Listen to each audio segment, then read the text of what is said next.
tarde pra você. Vamos passear de carro comigo? Quando eu estou dirigindo, eu gosto de fazer lives de reflexão. A reflexão que eu quero deixar hoje pra você, que vai entrar e vai assistir depois, porque o Instagram ele deixa gravado, né? Não desista dos seus sonhos.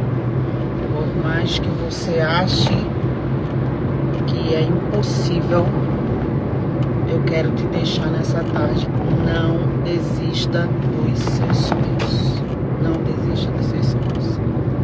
Não abra mão do que você sonha, das coisas que você ora, das coisas que você apresenta para Deus. Por mais que todas as circunstâncias digam que não, quando Deus quer, Ele dá a última palavra sobre as nossas vidas, né? E eu estava conversando agora com uma pessoa do trabalho do meu filho, e ela perguntando, né? Como é o coração de uma mãe quando vê um filho tão novo conseguindo trabalhar num lugar tão bom que muita gente de tanta idade gostaria? E eu falei pra ela, não entrei em muitos detalhes, mas eu disse, o coração da mãe é agradecido a Deus, muito agradecido a Deus, porque por isso que eu quero deixar essa live aqui pra você. Nunca desista dos seus sonhos. Eu me lembro, e quando perguntaram hoje quanto tempo que a gente tá aqui em Brasília, eu até perdi os anos. Eu falei 11, meu filho. Mãe, 14. 14 anos já. Eu me lembro que há 14, 15 anos atrás, meu esposo sempre tinha um sonho de vir para Brasília. Mas todas as vezes que ele comentava com alguém, sempre, Brasília é complicado, é difícil conseguir. E para quem sabe, né, de todos os processos de saúde que meu esposo passou, os 2 últimos anos que nós moramos lá em Recife, ele pegou muito atestado médico por causa das dores que ele sentia no braço, sem saber o que era ainda. Então aí é que era difícil dele conseguir, era praticamente impossível ele conseguir essa transferência para Brasília. Por isso que quando às vezes ele comentava com alguém, não, Brasília, não. E teve um dos diretores do lugar que ele trabalhava, não, o seu, como se o parecer dele não desse para ele ter nenhuma transferência, quanto mais para Brasília, né? E aí teve uma noite que eu tive um sonho. Neste sonho, eu estava em um local, uma beira de um lago assim, e sozinha, e aquela voz bem forte ecoava: os homens não querem assinar, mas eu vou assinar. Gente, era uma voz tão forte nesse sonho. Os homens não querem assinar, mas eu vou assinar. Só que nessa época que eu tive o sonho, eu sempre achei também que essa transferência não iria sair, né? Porque a gente ora, não sei se você é assim, às vezes a gente ora, mas a gente acha tão impossível acontecer que a gente nem imagina, né? E quando minha esposa dizia, coloquei de novo o pedido de transferência, é mesmo, filho, tá. E anos e anos ele colocando e nunca dava, né? Nunca dava. E aí o processo da saúde dele, de tirar muito tempo para ir para médico, aí é que ficava a ficha dele mais sem condições dele ser transferido, né? E aí nem imaginei, quando eu tive esse sonho, não imaginei que era isso, tá? De jeito nenhum. E aí o que é que aconteceu no lugar que ele trabalhava? Esse diretor que tinha dito para ele que não tinha condições dele ser transferido, porque a saúde médica, ele estava sempre pedindo para fazer exames, as coisas, a ficha dele não tinha condições de ser transferido. Esse diretor, ele foi fazer um serviço, eu não entendo na linguagem, né, como esses trabalhos dele, foi fazer um serviço fora e veio um outro diretor fazer a licença, era uma licença prêmio, ficar no lugar dele, nessa licença. Esse diretor que veio, lembra que no sonho a voz dizia assim, não querem assinar, mas eu vou fazer assinar?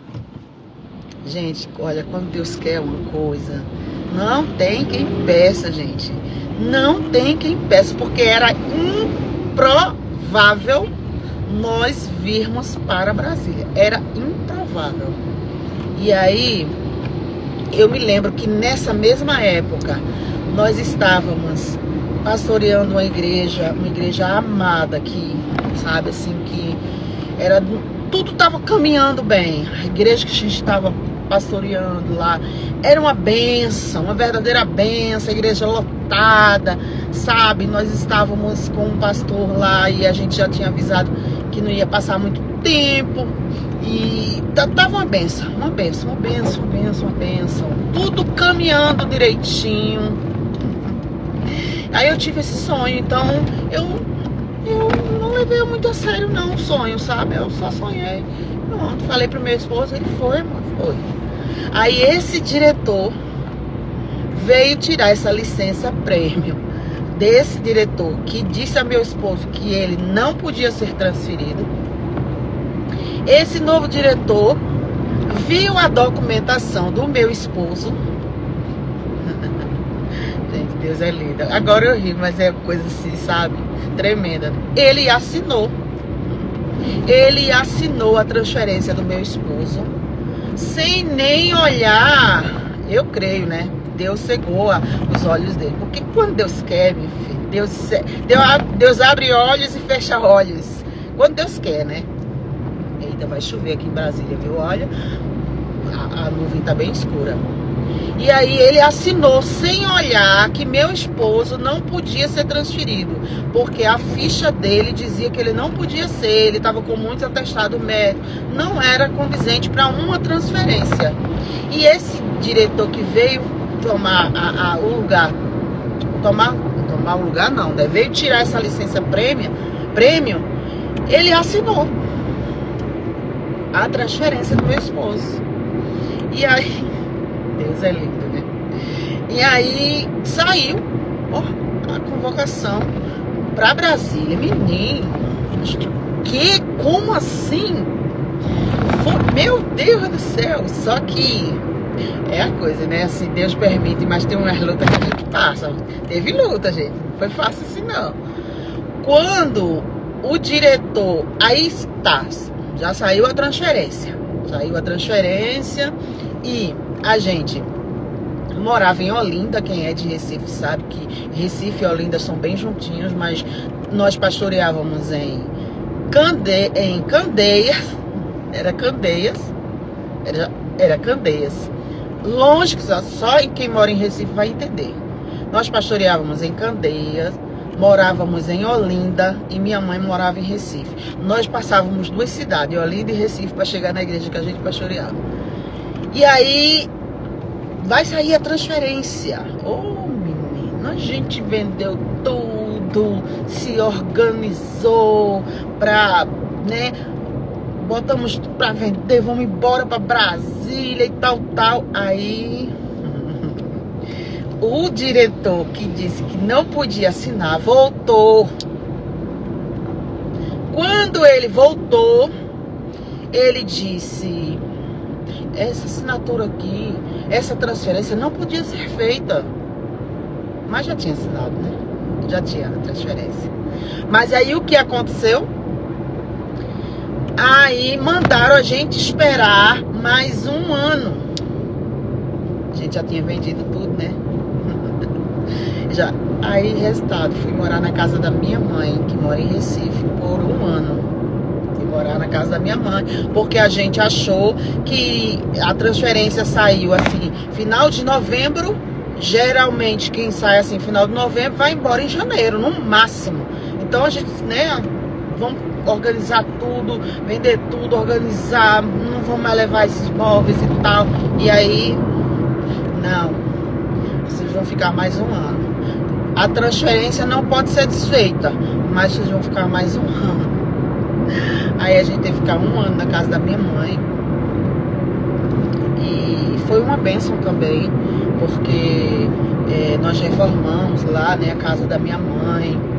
Porque a gente morava na parte de cima. É difícil morar com parede depois que você já está acostumado a ter sua casa. Mas foi um ano bem tranquilo. E aí foi um ano que nós fomos para outra igreja. E fomos passar um ano nessa outra igreja. E foi uma verdadeira bênção. Irmãos, é tão interessante que essa igreja estava tão abençoada. Sabe assim, sabe uma igreja que você vai pastorear, que é bênção sobre bênção? Foi esse ano que a gente passou nessa igreja. Gente, é uma igreja do meu coração. Quando eu falo, chega a dar vontade de chorar, porque foi uma bênção para as nossas vidas. E eu me lembro que o pastor, presidente, né, lá de Recife, não queria que a gente viesse para Brasília. Como assim? A igreja tá uma bênção. Vamos falar com alguém para ver se desfaz essa transferência.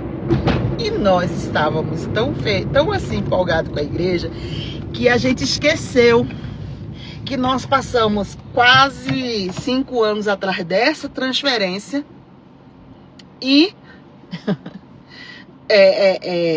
que deixamos. Meu esposo falou assim: eu não vou mexer em nada. Se for de Deus, vocês vão conseguir. Se não for, a gente vai para Brasília.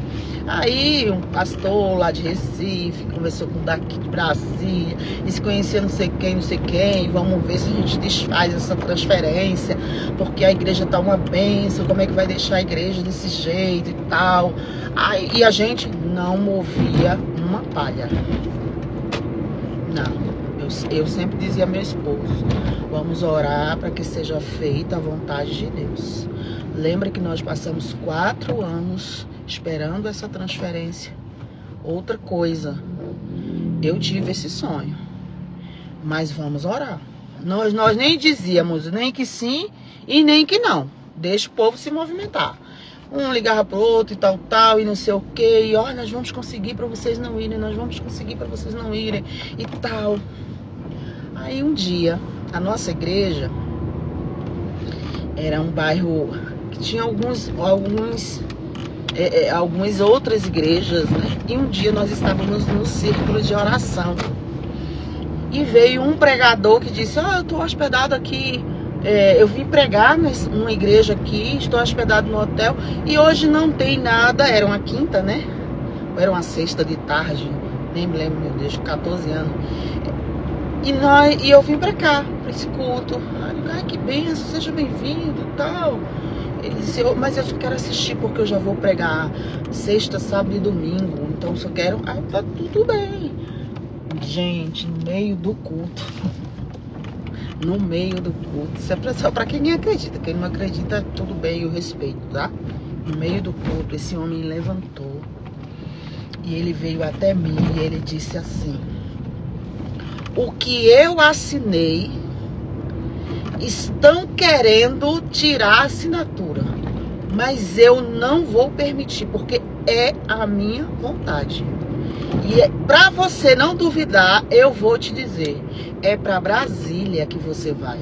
Pronto, aí ali, gente, né? Eu falei, falei pro meu esposo, ele não estava, né? Tava no quartel. Só avisa aí o pastor que não adianta falar mais com ninguém, porque Deus deu esse decreto. Eu nunca vi esse homem, não sei de onde ele veio, eu nem sei o nome, até hoje nem sei quem é esse homem. E o homem dizer isso, então é porque é para Brasília que a gente vai. E resultado, nós estamos em Brasília. E aí eu digo: nunca desista dos seus sonhos. Nunca abra a mão dos seus sonhos, porque o que era impossível pra gente, o que muitos diziam que não ia ter, nós tivemos, foi a nossa transferência. E aí quando nós chegamos aqui, Nós passamos um ano de muita luta. Não, vocês não imaginam. Eu nunca passei tanta luta como foi esse primeiro e segundo ano aqui. Luta em todas as áreas. Luta da enfermidade, falta de dinheiro, falta de alimento, falta de vestes. Gente, e eu dizia assim, Deus, eu vim para esse lugar para ficar louca? Para morrer? Não, não. Não é possível que tu disseste que ia trazer a gente para cá para morrer, para ficar louca, para... Não, era muita luta, gente. Era muita. Não dá para contar. Aqui agora não dá, mas era muita. Eu acho que se um dia você assistir essa live e estiver passando por muita luta, você vai imaginar o que é que eu tô dizendo. Era luta em cima de luta, era luta em cima. Era... Mas eu sempre dizia, não, Deus não nos trouxe pra cá pra gente enlouquecer. Não, Deus não ia bradar através da boca de um homem que eu nem conheço, que a gente vinha pra Brasília pra enlouquecer. Não. E aí eu comecei a falar, sabe, pela minha boca. Deus nos abençoará, Deus abrirá as portas. Os meus filhos, quando ia para a escola, eu dizia, vai e tenha o espírito de excelência, de sabedoria e de conhecimento. Todos os dias, todos os dias, todo santo dia. E um dia eu disse pro meu filho mais velho, filho, olha para mim, olha para mamãe, olha aqui. Você terá o espírito de excelência, de sabedoria e de conhecimento. E eu disse pro mais velho, disse pro mais novo, disse pro do meio. Por isso que quando hoje me perguntaram como é o coração de uma mãe quando vê um filho tão novo na Câmara Federal. Ele tá num trabalho onde pessoas de 40, 50 anos tá querendo entrar. Eu só sorri. Pois é, meu filho com 27 anos. Então, assim, nunca desista dos seus sonhos. Deus abriu as comportas do céu sobre nós aqui em Brasília. Nós temos vivido coisas que nunca imaginávamos e nunca pensávamos na terra. E Deus tem abençoado. E nós que achávamos que... Eu que achava que eu tinha vindo para Brasília para enlouquecer. E nada, eu vim para ser abençoada e minha família. Lutas todos nós passamos. A nossa vida não é a família margarina. Lutas a gente passa, mas muito mais bênção. Muito mais. Então, quero deixar essa palavra. Meu filho tá ali com o professor. Meu filho,